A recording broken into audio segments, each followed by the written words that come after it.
दिवसाची सुरुवात अशी बरोबर. आपण मनुष्य म्हणून आपल्या जीवनामध्ये आपण बरंच प्लॅनिंग करतो. खूप हे आम्हाला करायचं, मी हे करेन, माझं पुढचं प्लॅनिंग असं असेल, मी रिटायर झाल्यावर ह्या ठिकाणी जागा घेईन, ह्या ठिकाणी मोठा बंगला बांधेन, समोर गार्डन करेन आणि माझं आयुष्य मी खूप निवांतपणे आणि शांतपणे घालवेन. परंतु असं कधी-कधी होतं, की अचानक काहीतरी वेगळंच आपल्या आयुष्यासमोर येऊन राहतं. जे जे काही प्लॅनिंग केलं असेल ते आपलं निघून जातं. कदाचित आपल्याला दुसऱ्याच ठिकाणी जावं लागतं किंवा असे अनेक प्रसंग येतात, की ते आपलं जे प्लॅन केलेलं असतं ते होत नाही. अब्राहम जुन्या करारामध्ये अब्राहम साराच्या बाबतीत असंच झालं. जे ते त्या ठिकाणी राहत होते, जवळजवळ वयस्कर पण झाले होते ते.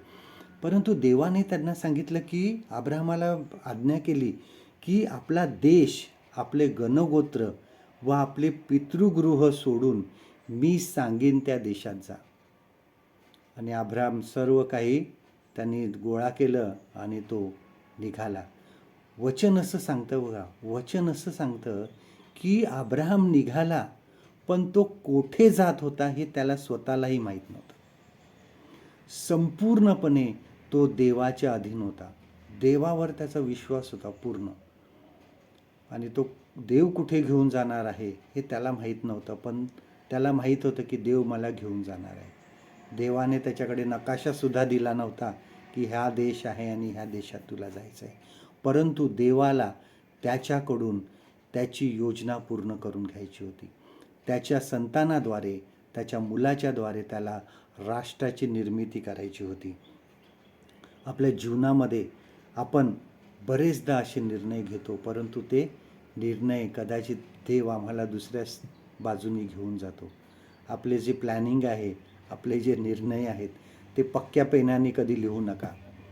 पेन्सिलने लिहा, कदाचित ते पुढे मागे खोडावे सुद्धा लागतील.